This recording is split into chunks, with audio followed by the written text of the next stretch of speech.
You got light. You got a light, and it's shining out for everyone to see. You got a light. You got a light, and it's shining out for everyone to see. Tell us, Sierra.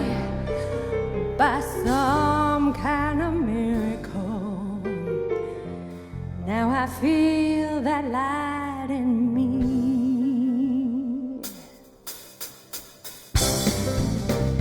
Stand up and sing with us.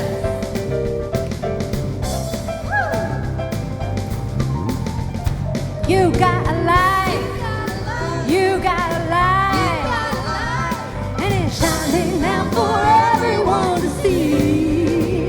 You got a light, you got a light, and it's shining out for everyone to see. By some kind of miracle, now I feel that light in me. You got love, you got love, you got love, you got love, and it's shining out for everyone to see. You got love, great big love, and it's shining out for everyone to see. By some kind of miracle, now I feel that love in me. You got a joy running through you now that just can't be denied. You got a spirit like a firecracker lighting up the sky.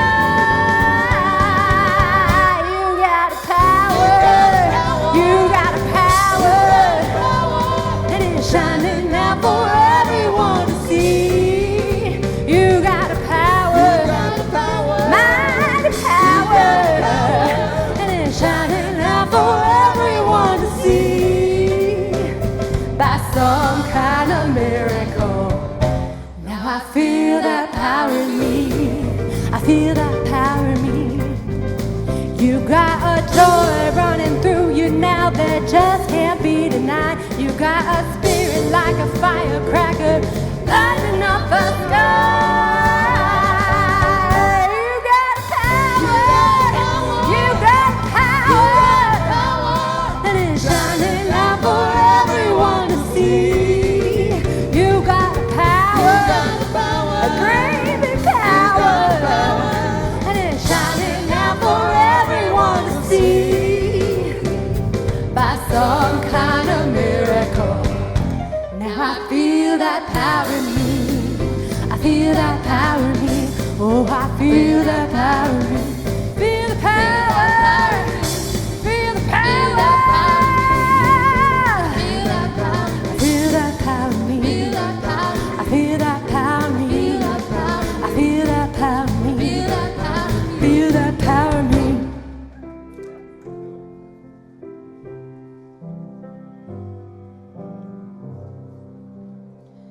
When I pray, I feel my heart go deeper, my heart go deeper into my God. When I pray, I feel my heart go deeper, my heart go deeper into my God.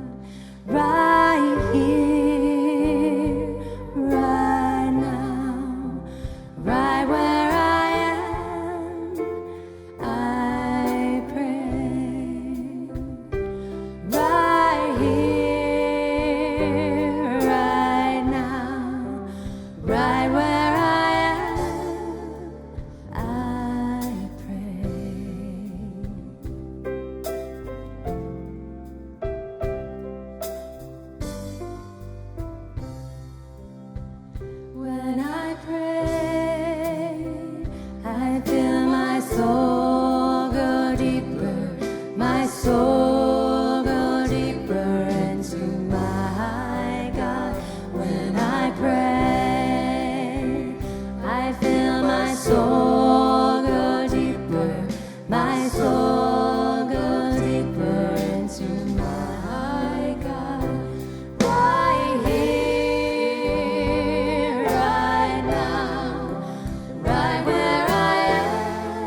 So we're going to do just that. We're going to start with an opening prayer. I invite you to just settle yourself into a prayerful place. If you're comfortable, to close your eyes and drop into that heart center and that place of gratitude. We are grateful that we get to come together like we have this morning with a common goal of just being closer to the divine. Not closer in distance, but closer in realization. Closer to remembering what was already here before we forgot. We are so blessed to be able to do this in such a free and welcoming environment. We're grateful that we've been allowed this opportunity. We're grateful for this space, for all the volunteers that make it happen in the kitchen, downstairs with the youth, in the bookstores, the ushers and greeters, everyone on the campus that makes this moment, this experience happen, including the music team and the singers and the production people. We're so grateful that all this works in perfect harmony to help create this experience right now. So it is. Amen.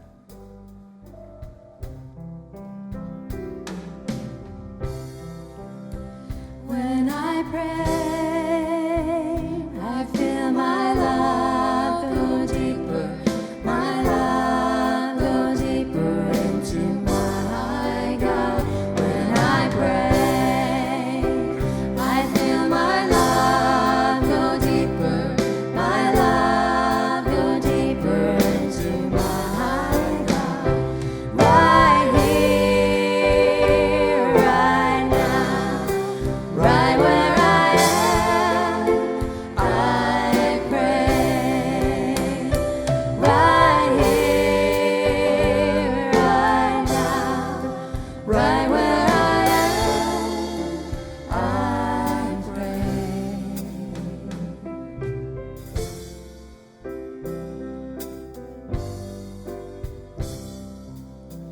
When I pray, I feel my heart go deeper, my heart go deeper into my God.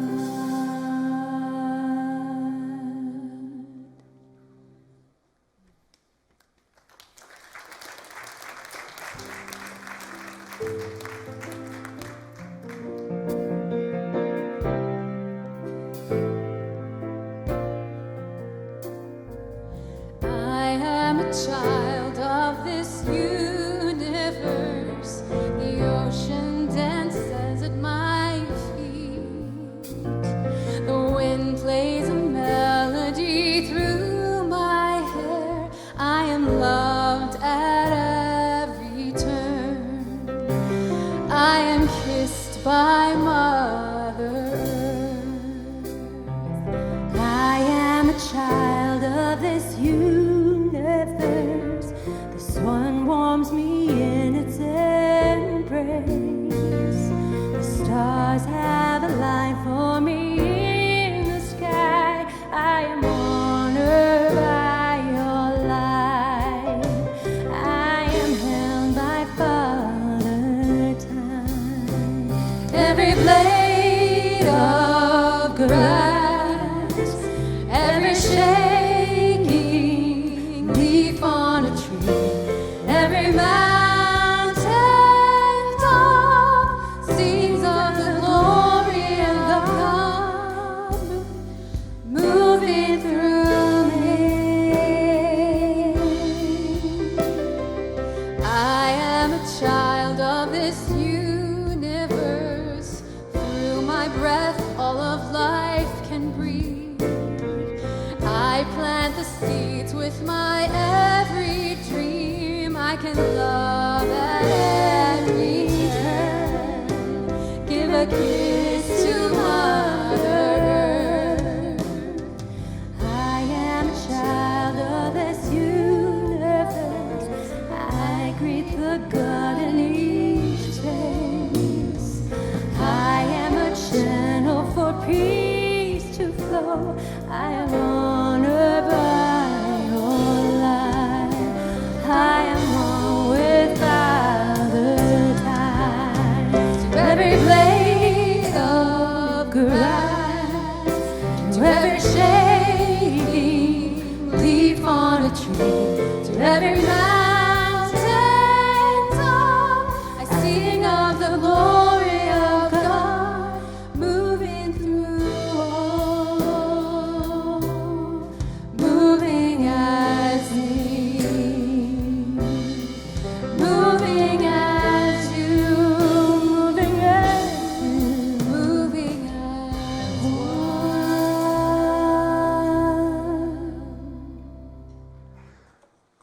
In my welcome, I forgot to thank and welcome our Spanish-speaking congregants who I really appreciate making the effort to be a part of this experience. If you imagine coming to a church that doesn't speak your native language, that's a big effort on their part and shows a lot of commitment. So I think that deserves a round of applause.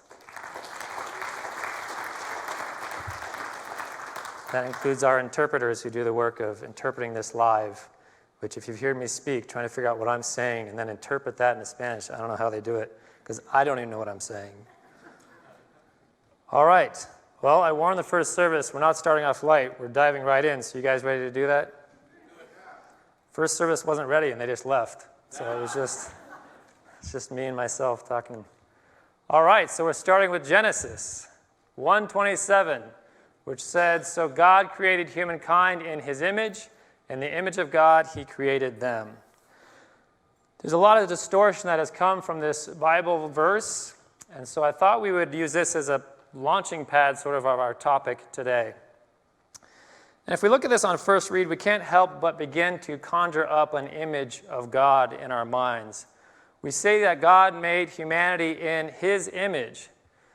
And if you think about back in the days, the early days when this was first written and first read by people on this planet, it would be older men who made sure they were the only ones allowed to read such texts as this. Are you following me? So naturally, upon reading this and looking at themselves, they came up with the image of God, which was this. Looks like an old man. Fascinating, isn't it? These men looked at themselves and assumed God must look like them. So based on the image they came up with here, we can conclude that these ancient biblical scholars were none other than ZZ Top. Right? That's the general rendering we often get. So ZZ Top was the first to read this and come up with the assumption of what God looked like. So old men with white beards presumed that they were God's image and likeness. Pretty straightforward and rational, deductive reasoning if you are a self-centered old man with a white beard. Goes to show. And it's fascinating because their reasoning required very shallow and cursory reading of the passage itself. They had to ignore and skip over a lot of stuff to come to that conclusion. So let's go back to this. Genesis 1:27. So God created humankind in his image. In the image of God, he created them. But there's more to this. Clicker, just play along. There. Male and female, he created them.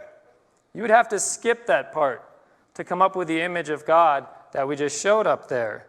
Because even if you are to simply read this literally, word for word, you would have to conclude that God is both male and female, right? You're still not convinced. So it takes a pretty narrow mind to still see God as an old man, but, you say, God created humankind in his image.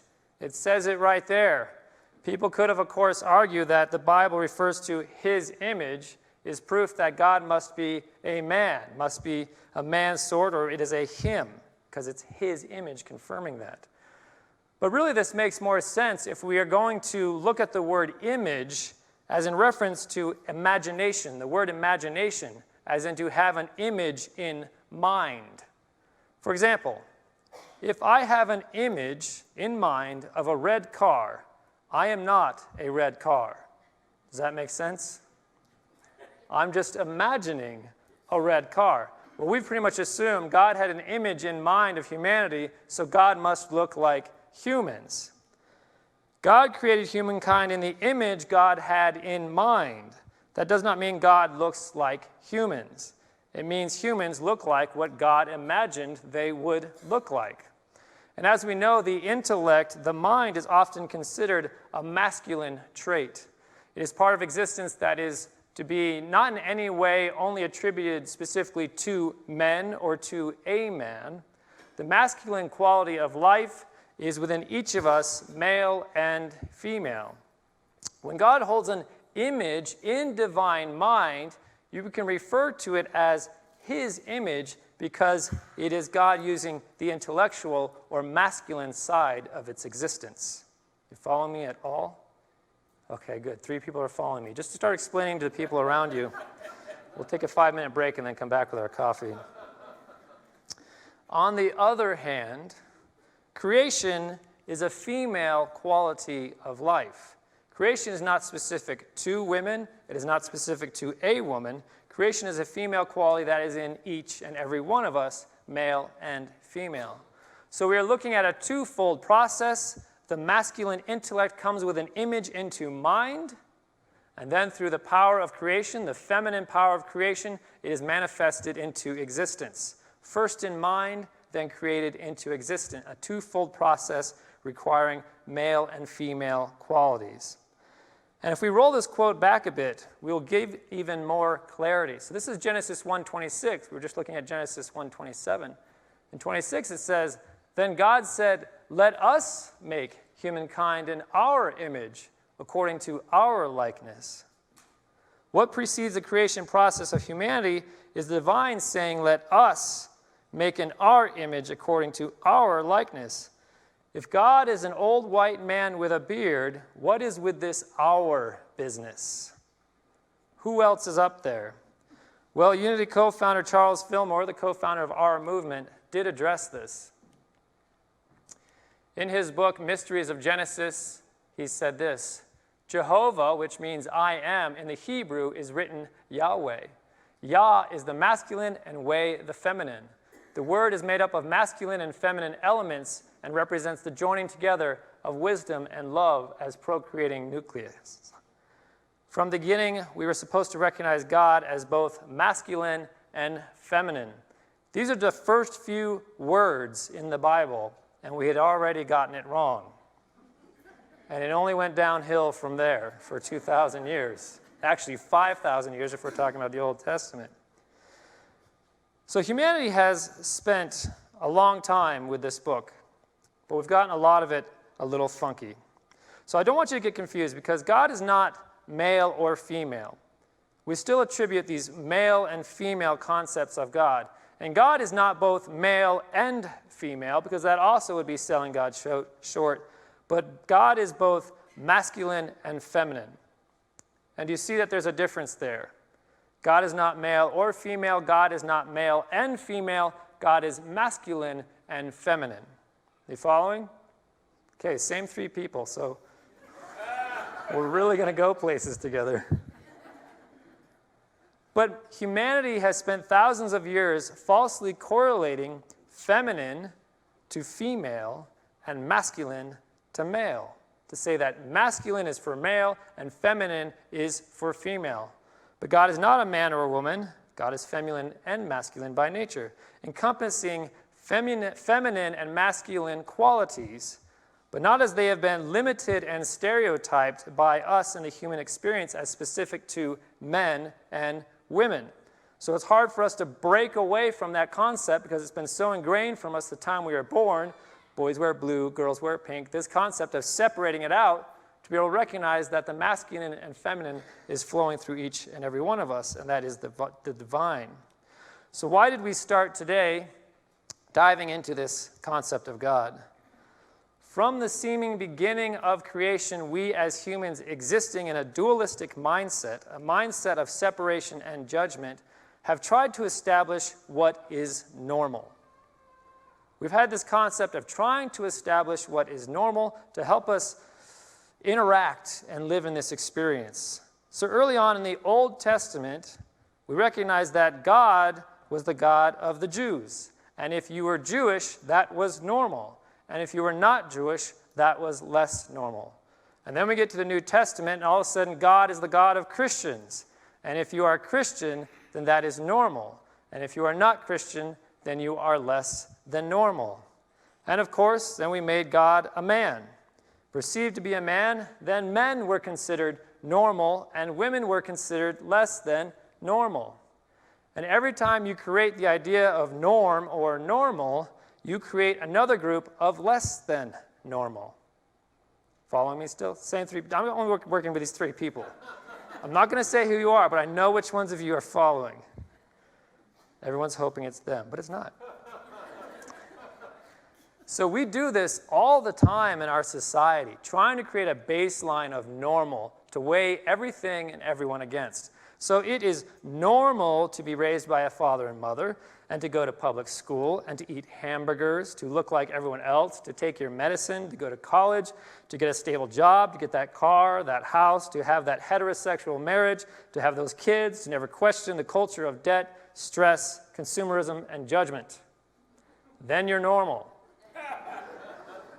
Is everyone excited to be normal? Embrace it, Steve.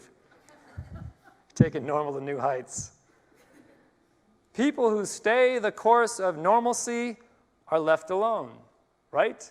They get to fly by without much friction of people bothering them. But those who question the path of normalcy, or those who are willing to push out beyond the bounds of normalcy, well then, they get consequences. As we've come to realize, making something normal creates an uncomfortable and actually sometimes dangerous experience in a dangerous world for those that we deem to be not normal, to be not welcome into this society of normalness. Familial, cultural, societal pressure and shame are some of the most powerful poisons on the planet. And I would imagine many of you have experienced that.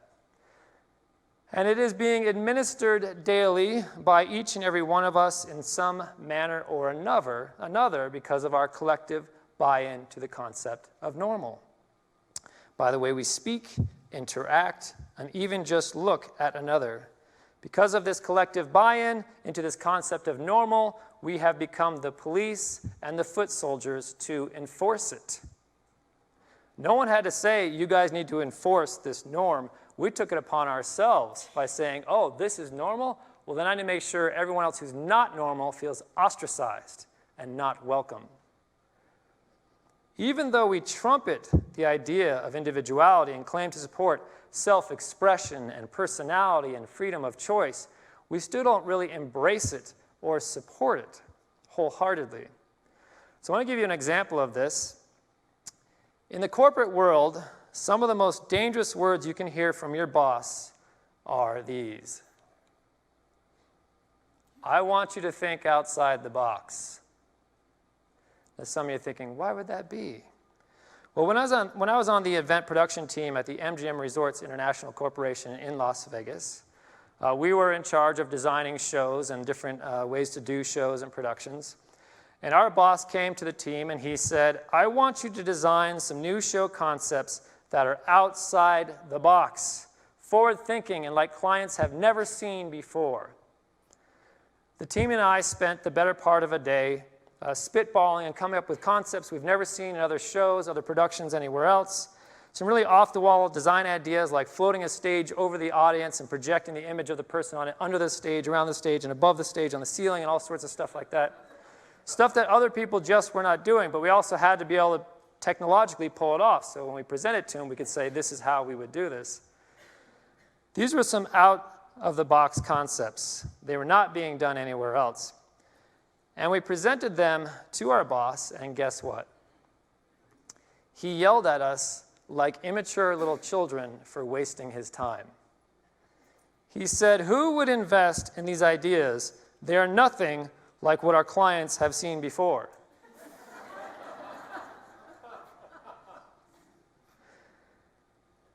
And it was then that I realized when your boss says think outside the box, he's actually saying, come climb into my box with me. That is what's actually being said. You see, our boss thought he was ready for diverse and new perspectives, but really his comfort zone and expectation of normalcy would not allow it, right? He thought he was seeking new perspectives and ideas, but his comfort zone and his policing of normalcy would not allow it. We live in a world that is constantly trying to police this concept of normalcy in all things. Don't color outside the lines. Only use the colors that are assigned to each box.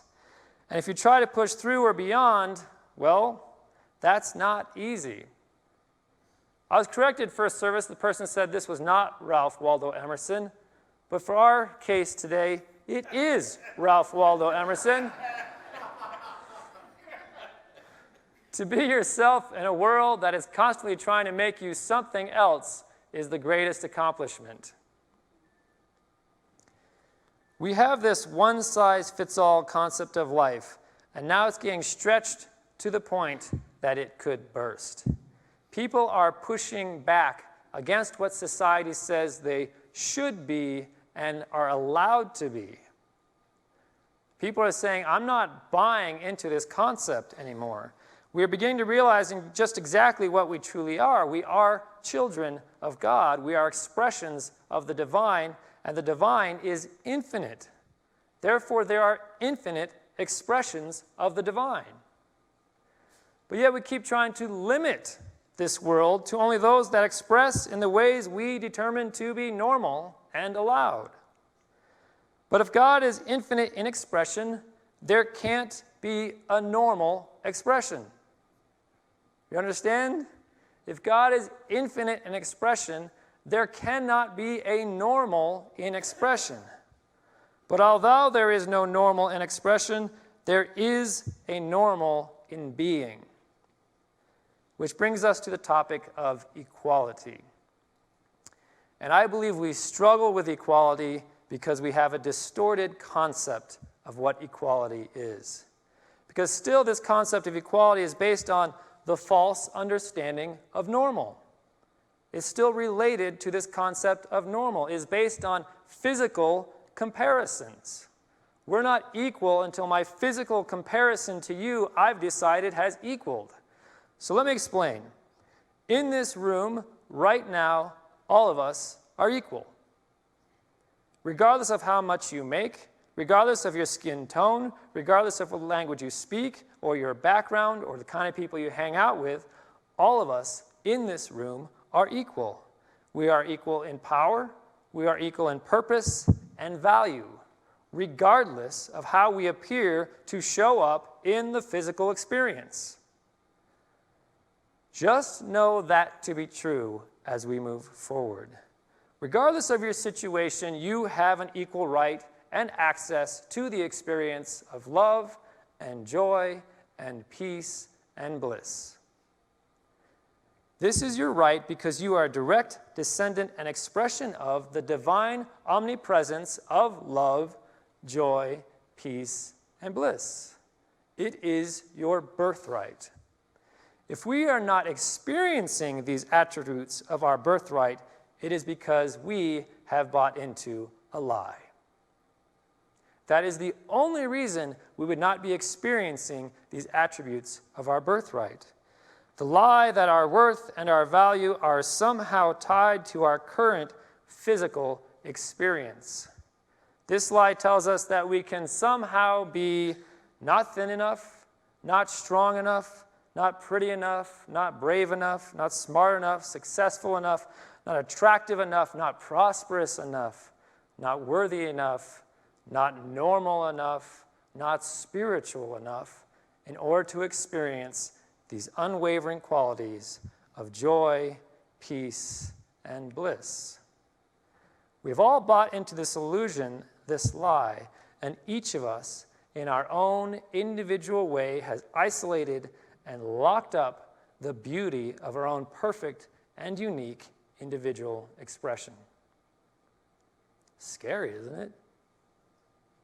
We've done this for fear of being exposed and called out by someone policing the fallacy of normal using the tool of judgment. So we've locked it up, we've hid it because we're terrified that someone might compare us to the norm and judge us for having tried to step outside the box. Someone is trying to push you back into that box. Is anyone else feeling that? Come on now, people, get your hands up. Tired of this mamsy-pamsy, I'm not going to just get involved here. If I raise my hand, you raise your hand. Jeez Louise. I'm pushing you inside my box. But it makes no sense to try and shove the infinite expressions of God into a small box of human perceived normalcy. Because what helps us thrive is diversity. This is actually from Elder Neil A. Maxwell, one of the leaders in the LDS Church. He said, we must be different in order to make a difference. I read that and it really got my head spinning. It's a really beautiful and powerful statement. How do you plan to make a difference if you don't bring anything different to the table? If you're walking in a line that everybody else is walking in, how do you expect that line to ever change? If you're not pushing out the outer barriers of normalcy, how do you expect it ever to expand?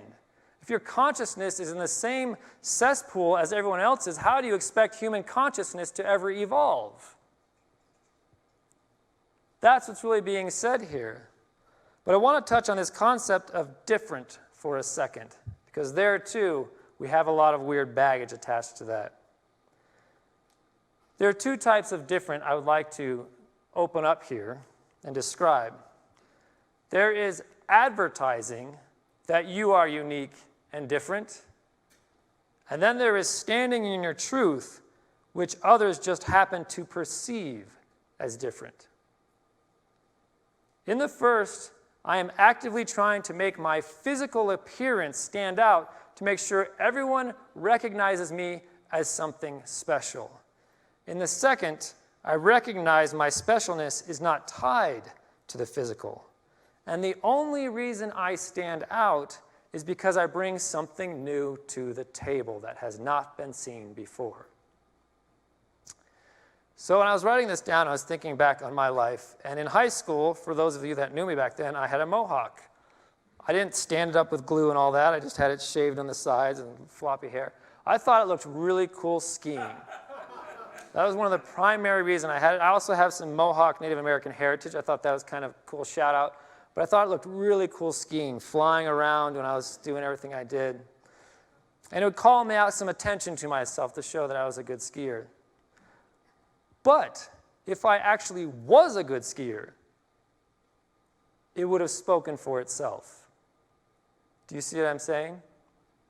I might have been calling to attention to the fact that I wasn't the greatest skier on the mountain.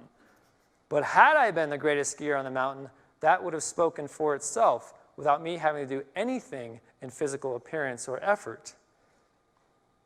It takes this many years to learn things like that.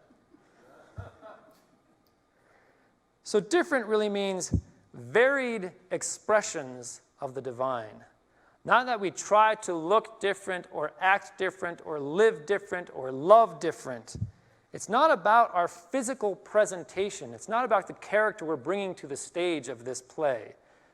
It is simply that we provide a unique and distinct expression of the divine's infinite qualities. And we need more of that right now in this world. From what I experience and what I see, we're at a dangerous time of people following what everyone else is doing. And because we have social media and technologies and videos happening so quickly, it's like a school of fish. We see just the entire school moves this way and the entire school moves that way. And whatever fad is happening at that time, that's what everyone follows along with. What everybody's trending or watching online, that's what everyone follows along with. And this idea of independent thought and expression is really getting suppressed and lost by the wayside in this process. And we really need independent thought and expression in this time right now. And here at Unity of Boulder, we've begun to look at the diversity of people that are currently coming to this church and the diversity of people that should be coming to this church and could be coming to this church. And instead of going towards a system that attempts to push everyone into the same box, in the same way of experiencing their connection to God, we want to celebrate our different expressions and create more offerings for our diverse forms of reaching God. We're going to do 3 services. In a couple weeks it'll start, not to try to reach more of the same people we've been reaching before, but to try and reach more of a diverse group of people. Are you following me? We've heard loud and clear that different people are drawn to the different ministers' styles of speaking and presenting a service. Some very bluntly have said, "Shad, I don't like your services." So these are not subtle communications. And that's okay. I know I'm not for everyone. So we decided, why not embrace our differences and create individual services that allow expression of different styles of the same truth. So in 2 weeks, you will see that beginning to happen. These 3 different services delivering the same basic truth in new and unique ways. You will also see it in the men's and the women's book study groups that we've started, and in the growing Spanish ministry that we're currently really working on, as well as all the other groups and classes we offer here at Unity. For as open-minded and progressive we think we are in Boulder, this town is completely lacking in all sorts of diversity. Has anyone else recognized that? And that is a problem. That is a problem. People often, when I tell them I was ministering in Las Vegas before I come here, the first thing they do is want to make fun of Las Vegas. Oh, it's a sin city. Oh, the strippers and the gambling. And oh, what a hard ministry it must have been. And honestly, when I came to Boulder, I was shocked at how much work needed to be done here. Las Vegas really celebrated the cultures that were in the melting pot of Las Vegas. You had Hawaiian festivals, Spanish festivals, you had Latino festivals, you had festivals from all over the world happening all the time that you could go to and be a part of this celebration, and it felt very inclusive. Boulder does not have that feeling anymore. And that might just be my perception. Is anyone else experiencing that, or is that just me? Okay. So there is an issue to be dealt with here. And each one of us needs to think about what we can do to turn that around, because that's not a healthy environment to be in. And here at Unity, we are working to evolve this community so it truly reflects our name. All people united as one. Not united as one as in the same. That seems to be the direction that Boulder took. United as one with the people that are just like us. No, we're going towards united as one in the infinite and diverse ways we all express the one. And that is the truth as I experience it. We're going to take a moment for meditation now. You're allowed to applaud if you want. You don't have to fight that. I won't suppress your right to applaud. But I do invite you to close your eyes and to take a breath, to relax. Consider this a time of internal reflection, a time to slow down.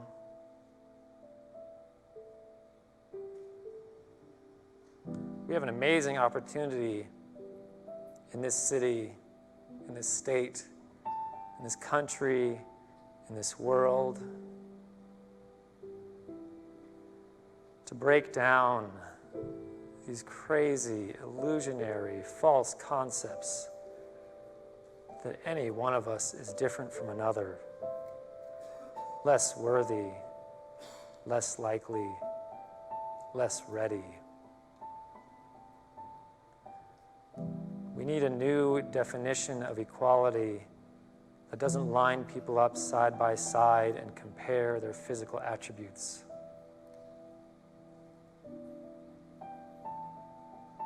A new equality that just simply recognizes each and every person as a gift, with a new and varied tool set to offer.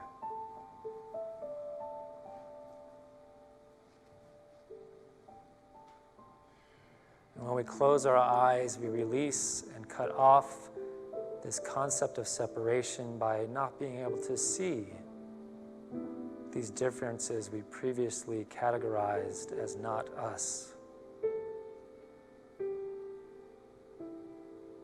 And with our eyes closed, we can settle into that place of I am. Not that I am American or Russian or Mexican, Spanish. Simply that I am. I am. And if when I close my eyes, I can realize that I am, the truth has to be that there only is I am.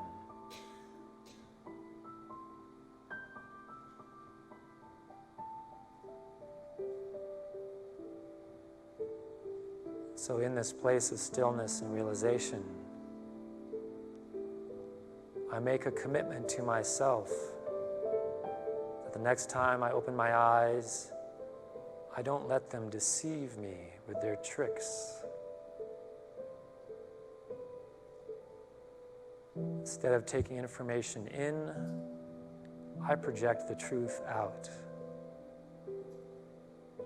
I am, and you are the I am. And there is nothing between us but a lie.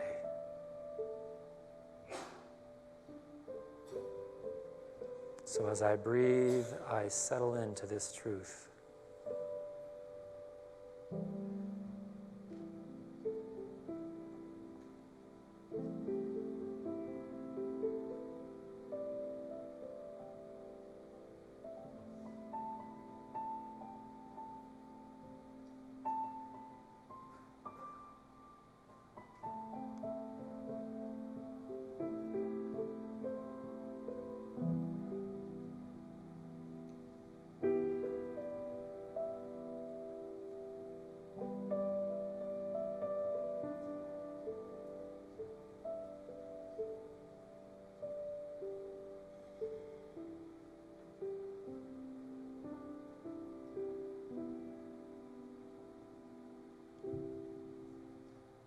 And as I prepare myself to go forth from this moment of silence, I hold on to the question, how can I go forward throughout my day, breaking down more of this illusionary concept of difference into the true definition of difference, which are divine gifts. And I'm grateful for this experience and this time, and so it is. Amen.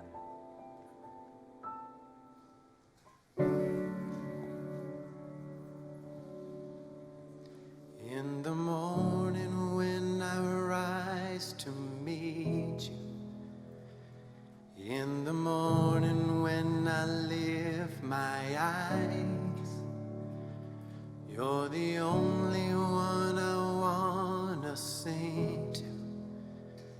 You're the first thought on my mind. Let our voices rise, all creation cries, singing out in endless hallelujah.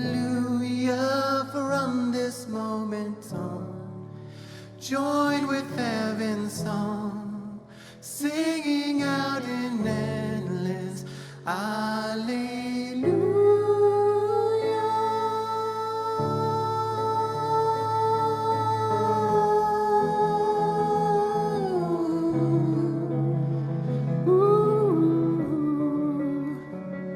In the moments where you go unnoticed, in the ordinary day to day,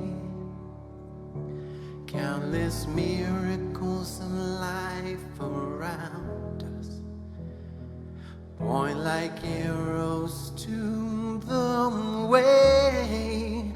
Let our voices rise, all creation cries, singing out in endless hallelujah. From this moment on, joined with heaven's song, singing out in endless hallelujah.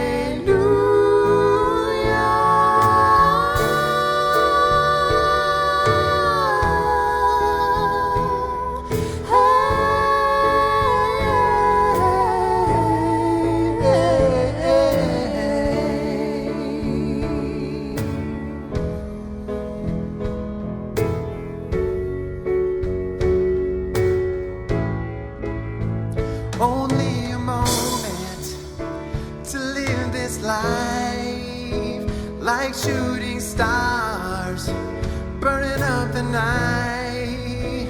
Now heaven's open, we realize living presence, oh, living presence, let our voices rise, whole creation cries, singing out in endless hallelujah. From this moment on, join with heaven's song, singing out in endless hallelujah.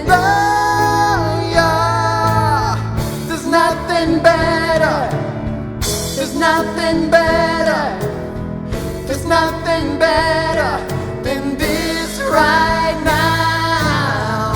There's nothing better, there's nothing better, there's nothing better than this right now.